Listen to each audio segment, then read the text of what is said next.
ta sit down ate.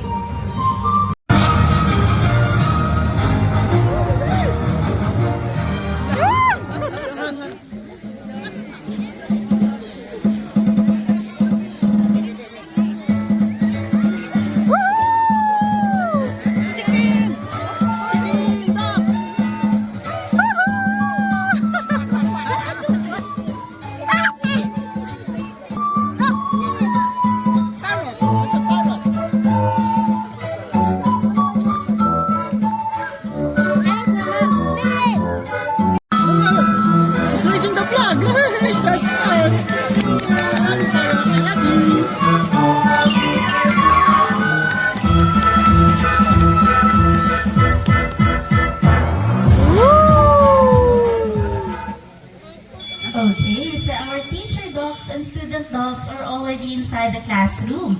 Nakapag-flag raising ceremony na rin po tayo, which could only mean that our class is about to start. Mabuhay Maria, my name is Liz, and I'm actually one of your hosts in this 45-minute nature and culture discovery experience. Now, what we're gonna do this morning is we're gonna learn a lot about nature, a lot about culture, a lot about birds, and at the end of the show, hopefully a lot about ourselves and our relationship with Mother Nature. Now, I think I can see a lot of students in the audience. Am I right? For those of you who are still students, can you raise your hand para makita ko? Sino po yung estudyante ko dito? Raise your hand! Ang daming estudyante. Pati yung mga hindi estudyante, tinaas rin ata yung kamay.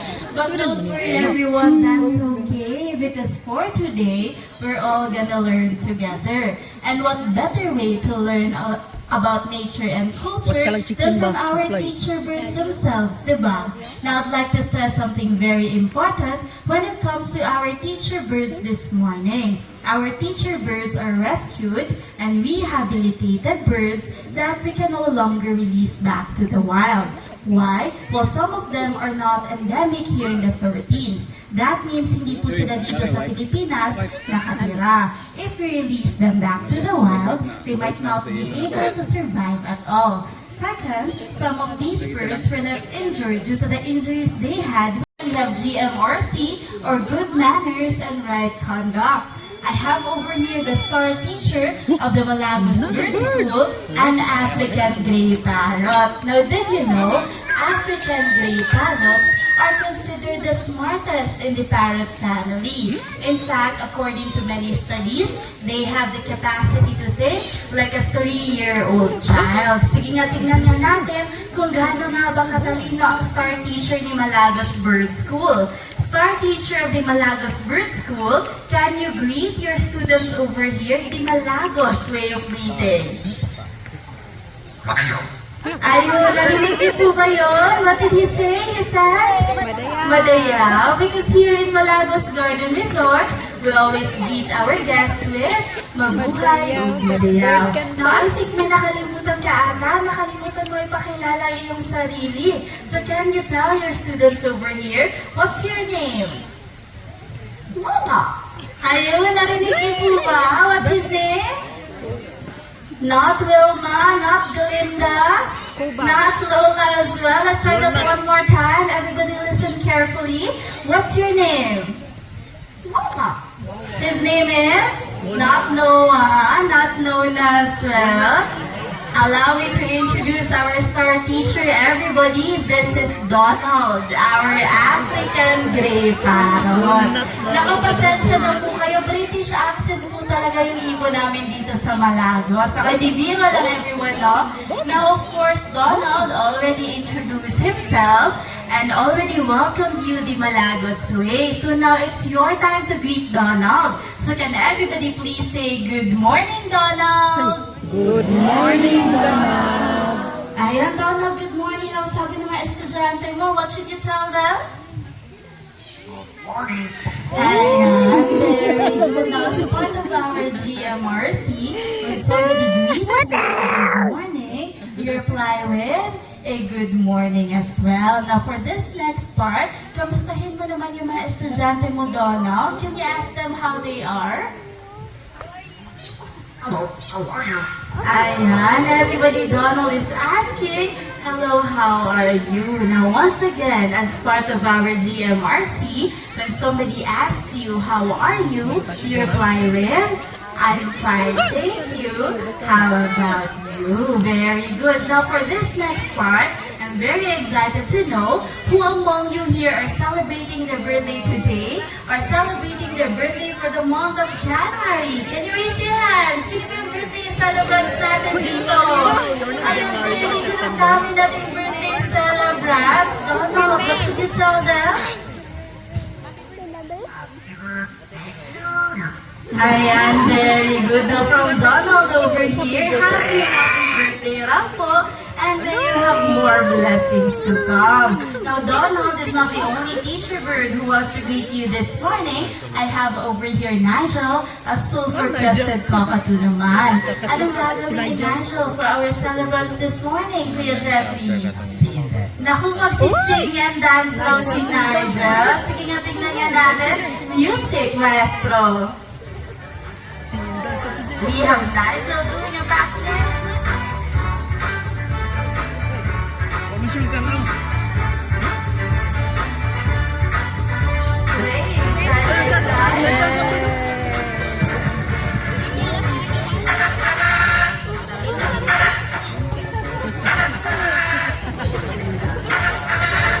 Ayan, palakpakan naman for Nigel, everyone. Once again, for our teacher birds this morning, we'd like to greet our birthday celebrants a happy birthday, and may you have more birthdays to come. That's it for Nigel. Can everybody please say bye, Nigel?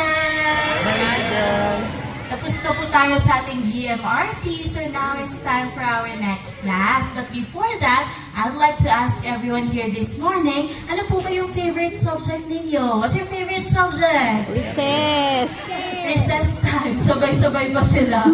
And you know what? You're actually right. Because here in Malagos Bird School, it already is recess time. Now, we in Malagos believe that education and nutrition should go hand in hand, especially for birds with specific types of diet. Now, to start our recess time this morning, ladies and gentlemen, help me welcome our teacher bird this morning, Kapitan. Oh, where's the bird coming from?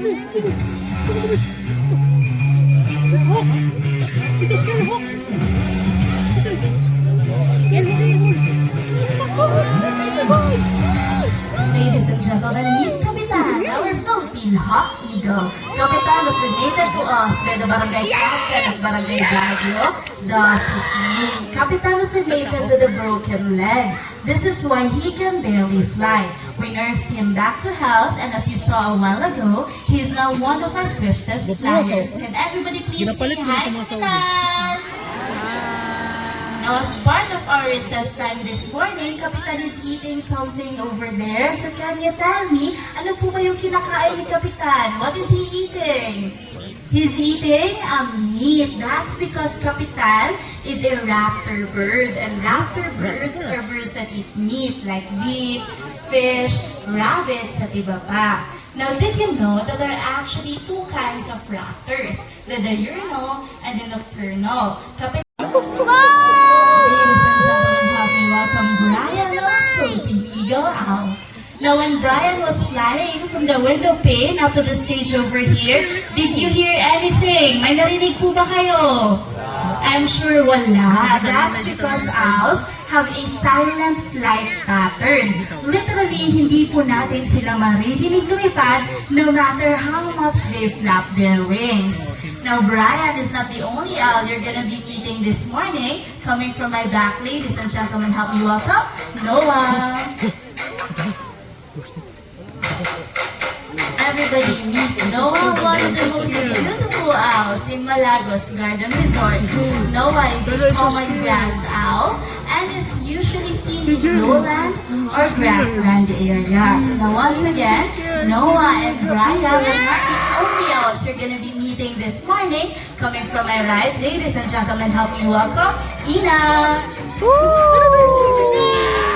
Everybody meet Ina, our Everett first comes Al.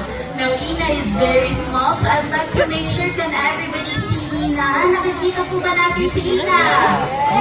Yes, now Ina might be small, but you know what? She has the biggest story out of all the owls that we have here in Malagos Garden Resort. Ina was actually donated to us by the principal and the teachers of Inayangan National High School. Thus her name. Ina was donated after a strong rain. Her nest fell from a tree and they were supposed to be a brood of 3. But I guess everyone is ready. Please help me welcome our next teacher bird is going to be Terry. Come on, Terry.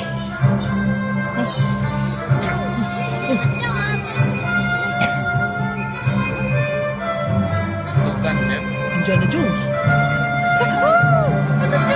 Si Terry po ay isang Mindanao Tarictic Hornbill or Mindanao endemic bird. Ibig sabihin, dito lang po sa Mindanao natin makikita. So now if you're visiting from Luzon, from Visayas, or from other country, you are very fortunate because you were able to see this Mindanao endemic bird. And you know what? There's a sad story about this bird because their population is continuously decreasing. And that's because of deforestation. Dahil tayong mga tao, hindi natin napapansin na unti-unti na po nating nakukuha ang kanilang mga tirahan where they once lived for them to breed and to multiply. And that is why here in Malagos Garden Resort, we advocate the Wildlife Conservation Breeding Program. As a matter of fact, through the effort of late Dr. Bo Pentispina, we are so glad to tell you that we successfully bred 3 of this Mindanao endemic bird over the years in captivity. Which is a very difficult thing to do, but because of love, passion, and commitment, nothing is really impossible. So we're sharing this because we want to encourage everyone to please help out in preserving this very beautiful and very fragile environment of ours and the wildlife that we have. Magtulungan po tayo. So now we're not done yet with Terry, and since this is still recess time, papakainin po natin si Terry. And to help us do that, earlier we pre-selected our volunteer. So now may I call on Sir Aljan Panes. Ayan, palakpakan naman natin si Sir. And we have our animal technician to help you and to assist you on what to do. Okay, Terry, are you ready? And I guess our volunteer is now ready. Come on, Terry. Ayan, so now let's give a round of applause to Terry and of course our volunteer. Yeah, thank you so much, sir. You may now take your seat. Daghang salamat po for volunteering and for helping us feed Terry this morning. So now we're not done yet with Hornbill, and this time around, I'm going to bring out Bingo. Come on. Ayan, so kung kanina si isang Mindanao Tarictic Hornbill, ito naman si Bingo ay isang Rufous Hornbill. So in Tagalog, or in local term, tinatawag natin sila Kalaw. Very good. And here in Baguio District, ako napakarami po nating mga kalaw. And that's because of the forest or trees that we have. Napakarami po kasi nating punong kahoy dito sa ating kagubatan.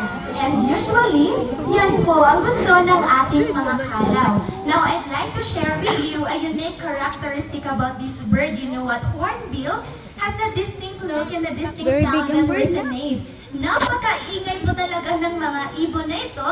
As a matter of fact, our local tribe use hornbill as a clock in the forest. Because at a certain time of the day, like 5 a.m., 12 noon, and 5 in the afternoon, they start making noise. Nag-iingay po talaga sila.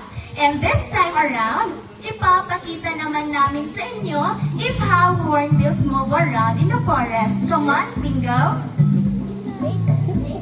As you can see, this bird has a distinct way of moving around in the forest.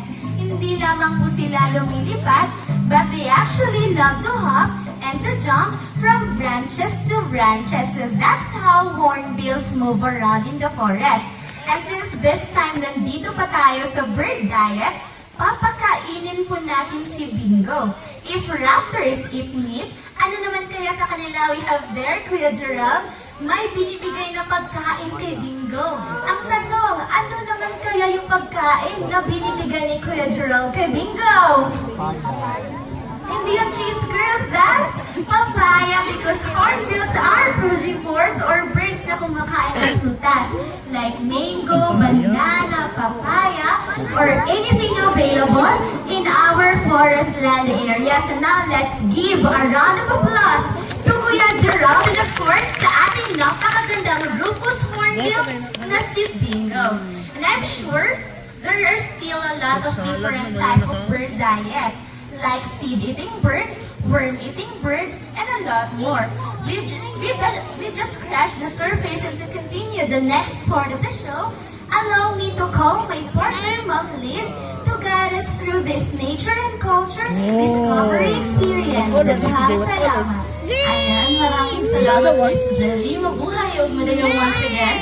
My name is Liz, and I'm very excited to be a part of your nature and culture discovery experience. By the way, my partners over here are both Eclectus parrots. And something very interesting in the Eclectus parrot family, no, is for them, iba po ang kulay ng mga babae at iba po ang kulay ng mga lalaki. Now, I'd like to ask everyone here this morning, between these two birds, which one do you think is the girl? Is it the green one or the red one?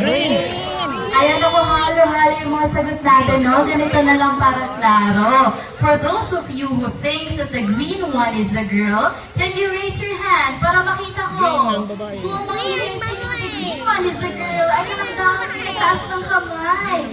And you know what, ang dami rin? Mali. Because actually, in the Eclectus parrot family, the green ones are the boys and the red ones are the girls. So this one perched over my shoulder is actually Ruby, our red Eclectus parrot. And over there with Kuya Roy is Midori, our green Eclectus parrot. Now even more interesting about these two birds over here is that they're already 15 years old and is a product of our conservation breeding program here at Malagos Garden Resort. That's it for Ruby and Midori this morning. Can everybody please say bye, Ruby? Bye, Midori. So nagding na po kanina yung bell, which could only mean that it's now time for our next class. And for our next class, I need a volunteer. So sino po yung gusto maging volunteer? Can you raise your hand? I am very nagkakaroon gusto maging volunteer. But for today, for our financial management class, I need a volunteer specifically with extra money. So sino po yung volunteers with extra money? Binaba ng mga kamay na tinaas kanina. Paano po ba yun? Don't worry everyone, this is just for fun. So if you have any extra paper bill, any amount will do. Please fold your paper bill lengthwise, pahaba po. Hold it at the tip and hold it as high as you can. Once again, if you have any extra paper bill, any amount will do. Please fold your paper bill lengthwise, pahaba po. Hold it at the tip and hold it as high as you can. Very good. Now let's see how many brave volunteers I have 1, 2, 3 brave volunteers on this side, 5 more brave volunteers on this side, and even more brave volunteers on this side. Very good. Now for all of my volunteers, I need. At of course, ibabalik naman raw po ni Waki ang perang nakuha. Because here in Malagos Garden Resort, we always give back what we take. So that's it for our financial management class this morning. Thank you so much everyone for being so lovely and cute puppies. Kaka and Ruby. And we have Kaka over here singing hello to everyone. Hello daw po sa amin ni Kaka. And I have Ruby over here doing his signature dance move, the headbang, to say hi to everyone as well. Now for today, for our PE time, magbabasketball showdown na po ang ating mga cockatoos. Of course, bago sila magbabasketball showdown, mag-warm up raw po muna sila. So sige nga, nung warm up ninyong dalawa. Ayan, nag-scooter papunta sa basketball court si Kaka at si Ruby para ng lesser carbon emission and safe safe environment. Palakpakan naman for Kaka and Rookie, everyone. So nakapag-warm up na po yung ating mga cockatoos, yung ating players. Ako po yung magiging referee. Ano pa po ba yung kulang natin? What else do we lack? We lack cheerers. So from this side, up to this side over here, I need you all to cheer for Rookie. So when I say let's cheer for Rookie, everybody on this side should be cheering Rookie. Rookie, okay po ba? Ayan, now everybody from this side, up to this side over here, I need you all to cheer for Kaka. So when I say let's cheer for Kaka, everybody on this side should cheer Kaka. Kaka, okay po ba?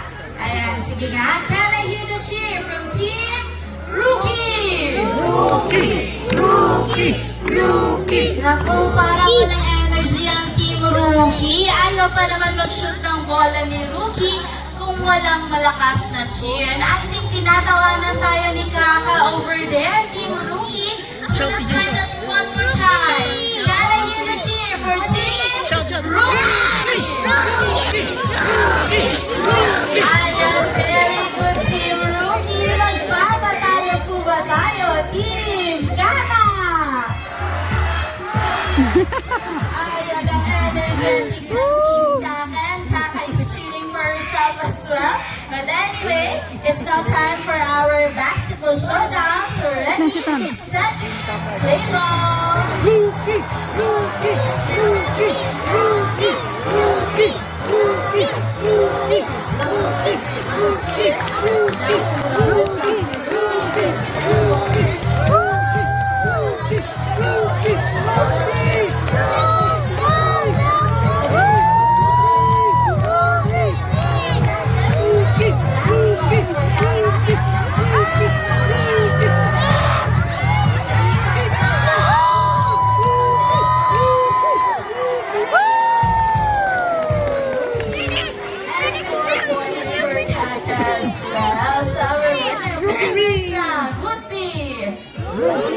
Team Rookie, congratulations Team Rookie. Naku, dito tayo sa losing team. Kuya Jeffrey, ano nangyari kay Kaka? Ako sabi... Go Rookie! Go Rookie!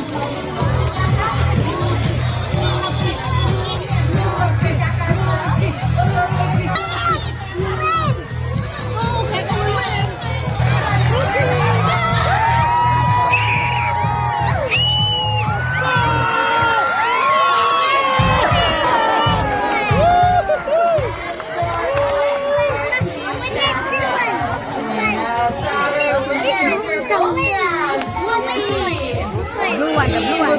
Team Rookie won. Si Kaka. But anyway, thank you mo.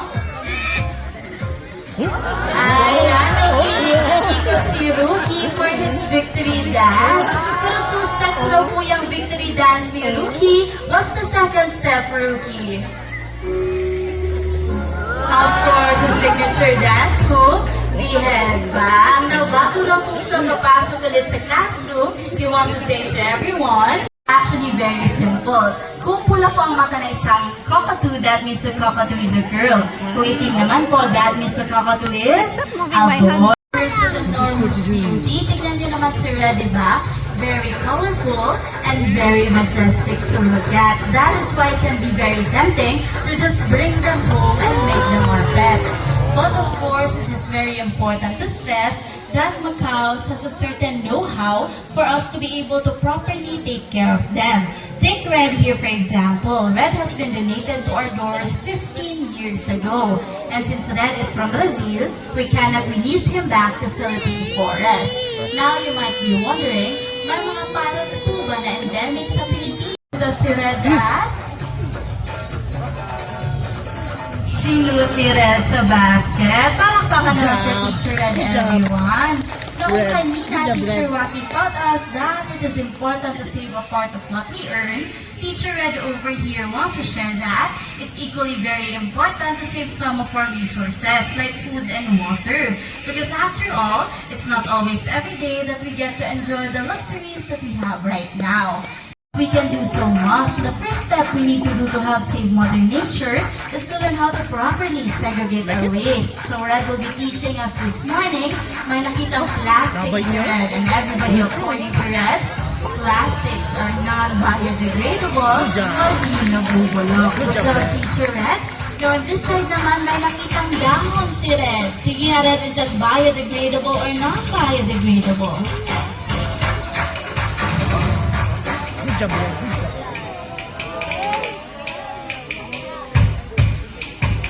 One more time, I am very good. Now everybody, according to Teacher Red, ang dahon daw po ay biodegradable o nabubulok. Good job, Teacher Red. That's it for Teacher Red this morning. Can everybody please say bye, Teacher Red? Bye, teacher. Of course, it is very important to study.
So majestic.